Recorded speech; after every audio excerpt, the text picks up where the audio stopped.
When you phone the nurse and you're describing your symptoms to the nurse, when they respond with, ooh, it does not instill a lot of confidence in the medical care system that we're in.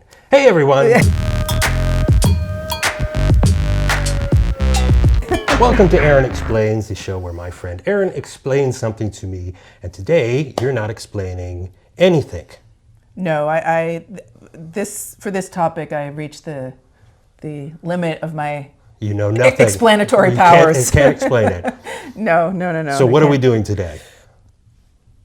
Taylor Swift. Today we're doing Taylor Swift. Yes. But you're not explaining Taylor Swift to me. No. I have called upon a true Swiftie who is willing to come and talk about Taylor Swift. We know that Taylor Swift can be a contentious subject sometimes. Right. We have had a number of people watch a video about Oasis on this channel, and people who are into Oasis may not necessarily be the same people who are into Taylor Swift, and therefore might react a little bit. So I think that we should ask anyone that watches this video to recognize that this is an explanation show.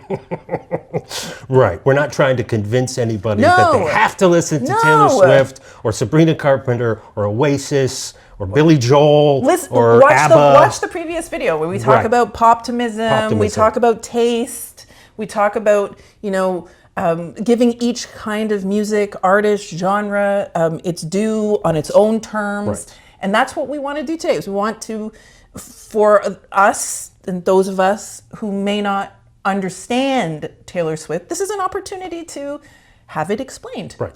Yes. So hear her out, hear her piece, and then if you disagree, leave a comment below, like, subscribe, all the rest of it. But hear her out. At least have a substantive argument and not Taylor Swift sucks, because who cares? Yeah, really, who cares? Exactly. Or Taylor Swift rules, frankly. Fair enough. Taylor Swift rules. Who cares? Yes. Don't leave that. We're looking for this is about a discussion. We've been having discussions. Yeah. We want to keep having discussions with us, with you. There you go. Yeah. So if you got an opinion, positive, negative, just have some substance to it. Okay. Yes. All right. So you're going to do this. You're going to have the interview and ask the questions with I'm going to try to be as talented as you. Yeah, okay. And I'm going to go fuck myself. Okay. All right, everyone. So I am thankfully here with my friend Jessica. As we mentioned, this is a place where we explain things, and I'm not really able to explain Taylor Swift as well as Jessica can. And so, and this is also a channel where we kind of talk about, given that we're Gen Xers here, I guess my first question in terms of explaining Taylor Swift is that, when I watch the Eras Tour videos, the audience is predominantly, I'd say, millennial, maybe a little Gen Z, but as a fellow Gen X person, can you explain your interest and your fandom of the Eras Tour, or of Taylor Swift specifically? Taylor Swift in general. You can speak of Eras Tour, whatever you want to. Well, maybe it's a good starting point, because I think I don't know necessarily how to frame it in terms of a Gen Xer, but I think just in and of itself, the Eras Tour was just incredibly impressive in terms of and this isn't anything new that anyone's saying, but just in terms of the work ethic and the amount of thought that went into the performances themselves, and the amount of time and effort that she put into doing these song mashups that she would do each night, and I just think it was very, very impressive. So, and were you a fan of all of her eras or only certain eras? I mean, some eras more than other eras, which is one of the things about Taylor Swift that I suppose might need explaining, and that is that you can enjoy some of her music and not all of her music, and she kind of has a lot of constituents, is how I like to say it, because there are a lot of people who you will encounter, and that happened a lot actually at the Eras tours, that people would kind of cosplay and dress up as different eras. Yes, I saw a lot of those outfits and things. So you'd have, the Lover era, and they're dressed in like bubblegum pink, and Yes. it's very happy, cheery. And what is your music, era? not the Lover, not Lover. Although I will say that Lover has some good songs on it, which is the other thing.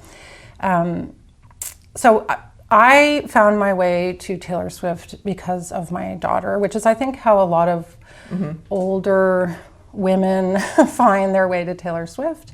But as a Gen X mom, the first time I really paid attention to Taylor Swift was for the 1989 record, which I think is a time when a lot of people noticed her, because that pop record was just everywhere, and the songs were so good. And I remember speaking to a friend and they said to me, "Oh, she writes all of her own songs," and I was like, "What?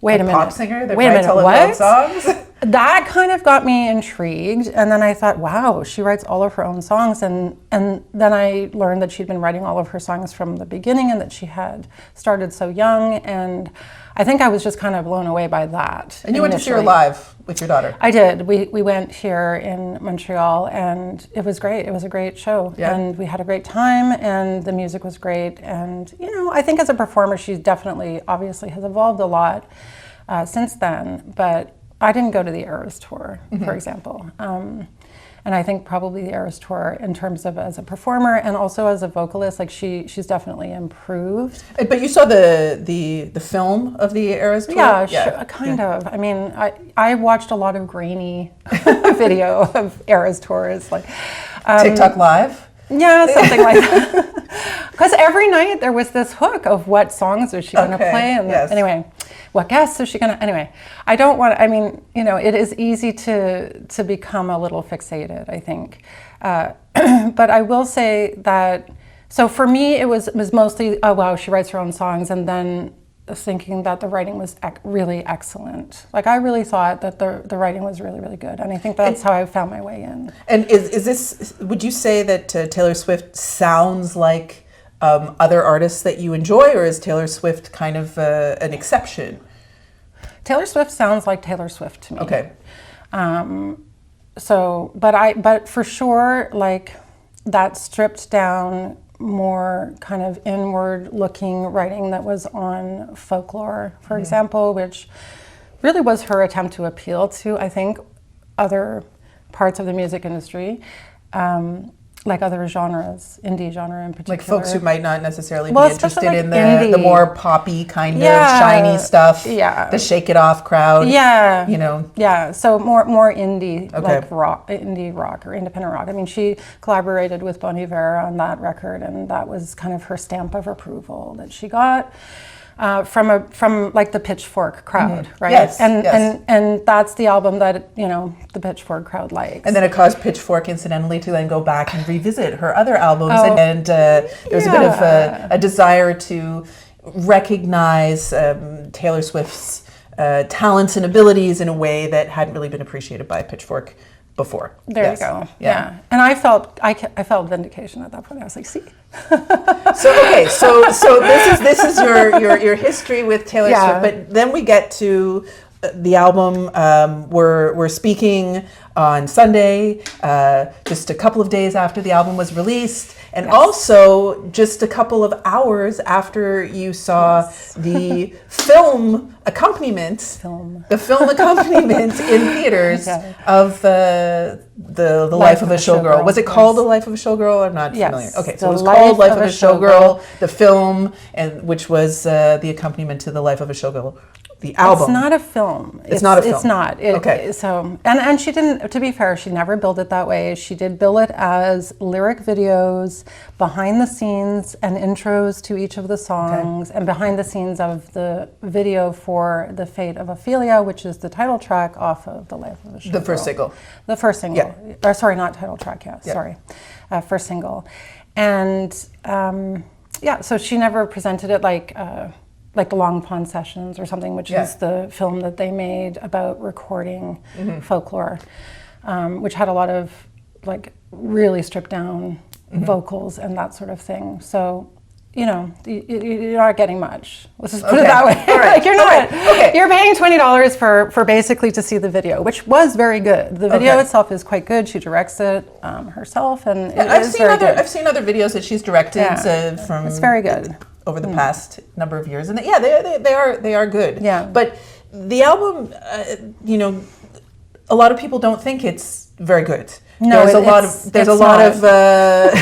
not. There's a lot of, I don't think it's discussion. very good either, and it's been a really tough one. I think in our household it's been super tough because my daughter absolutely hates it, and for her it's like now this is just like, I don't know, it's just another betrayal in the world of betrayals for people who are in their early 20s. But I think that the nail in the coffin is that it appears that she has used AI for some of her promotion, and that feels like a really deep betrayal. So this is like outside of the album. We can talk about the problems with the album, but it's really hard to separate the person from the album when it comes to Taylor Swift, because she has developed such a strong parasocial relationship with her fans. So I think it's like, it's tough. So she used AI, and that's just come as a bit of a huge disappointment. You just described an individual who is impressive for having written her own songs, and who has responded to a desire to hear more of a stripped down version. Well, and being real, being authentic. Well, and also one of the other reasons I was going to say why I really liked Taylor Swift, and what got me even more interested in her was when she started to push back against the industry. So she pushed back kind of famously by writing a letter to Apple Music about artists owning the rights to their music, and ever since then she's been like trying to re-recording her masters, the story about her masters, getting her masters back, which she just did, and then you have her using AI, and you're just like, wait a minute, what? Like she's her whole life made it like her thing to make sure that artists are paid for their work, and so it feels very. It's like, whoa, who is this person? Like, and if you have that kind of relationship, which people online with Taylor Swift do feel like she's their best friend. I mean, she announced this album on a podcast, which felt like you were having a personal FaceTime like chat with her. And then for her to kind of do that, I think it's a bit jarring. Like, it's jarring to see that because it contradicts a lot of who we have in terms of who she is in our minds, I think. So there's a lot of that going on, and there's a lot of that on the record as well. And the writing on the record is just shockingly bad in places, which is why I'm really struggling. Yes. No, because I mean, I was watching a TikTok by Carol Burke of the Diabolical Lies podcast, who also is Swiftie, very passionate about the music of Taylor Swift, sort of suggesting that she was a little bit concerned about, many artists over the history of art have muses, the muses being Maddie Healy, the muses being Joe Elwyn, but this is, Travis Kelce, aka Killa Trav, as a muse, being a little concerned about what would result from that. What do you think resulted from that on this album, if we think of it as kind of being a part of her expression of love for him?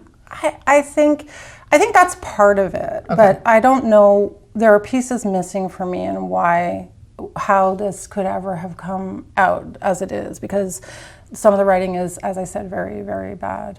But can you give some examples first? Well, okay, so some people will probably come for me in the comments. I don't know who's going to watch this, but I have been in conversations with people online who love this song. But for me, I'm an eldest daughter, and it's a track 5, and traditionally in the Swift verse, track 5 is like the one that like tears your guts out and deeply emotional. Okay. Yes, like. One of the things about Taylor Swift's writing is that she's able to express some of these very difficult emotions for you. So it's very cathartic to listen to her songs. So I was like, oh great, eldest daughter, it's going to be like something I can really find my way into this album with, because I knew it was going to be a pop album. I knew it was from a time when she's in love, so I didn't love her that much. And so it's because there are a lot of love songs. Lover, incidentally, is about about her being in love with Joe Alwyn. So I don't know if it's so much Travis. I don't know if it's like the entourage that she's surrounding herself with. I'm not sure. Obviously, this is like not my business, but I think like something is going on because it doesn't sound like her voice. It's a voice of someone I don't recognize, and that it fits with the whole AI thing, and it's starting to feel very like, wait a minute, what happened? Like, and I can't answer those questions. Is it Travis? Maybe there is an element of, you know, being surrounded by hype people and yes men, but I'm not sure yet. Like, I don't know. There's also this question of like, is it because she's working with Shellback and Max Martin on this, and that's right why some of the lyrics are a bit and Shellback odd? and Max Martin being very famous producers of extraordinarily popular pop music. Yeah, or is it just this is a knee-jerk reaction to the new record? Because I find sometimes, like, for example, Reputation is a record that I really love now, but when I first heard it, I was like, this is so bad. And I think if you heard the writing on Reputation now, you know, I did something bad, why does it feel so good? Like, I think you'd be like, cringe, like, that's terrible. Like, but it's actually like, you know, it's a great song. Like, people really get into that song. So I'm just really, it's only been 2 days. I've listened to the album probably like 3 or 4, maybe 5 times. And for me, it's just, this is just like, there are so many earworms in this album, but the actual narrative style writing that I'm used to is not there. And so it's a struggle to enjoy this record. I think that some of the production is amazing. I probably like 5 songs. So it's not a full, like, it's obviously not a failure. She's doing well. But yeah, a lot of us are scratching our heads on this one, let's say. And finally, I guess, you know, like, in terms of, I think that some people who dislike Taylor Swift feel a lot of validation with regards to this particular record not being as strong. I think you know, there were people who wanted to feel that way about the Tortured Poets department because it was so large, you know, this kind of idea of it being bloated, and so there was this sort of a sense of, you know, feeling like, okay, you know, we're witnessing the downfall of Taylor Swift, and so we're celebrating this because we don't like her. Right. But can you explain finally, like, why people should still, even though this may not be the best, what are the good things about the record? Yeah, maybe like, what are the good things? Why should we keep on paying attention to this artist? You know, even though this may not be a great record, but it's not like this is all over for her. It could be kind of a long answer. That's okay. Yeah. There's nothing quite simple and straightforward, I don't feel like, in conversations about Taylor Swift, but I guess that's why I'm on here to explain.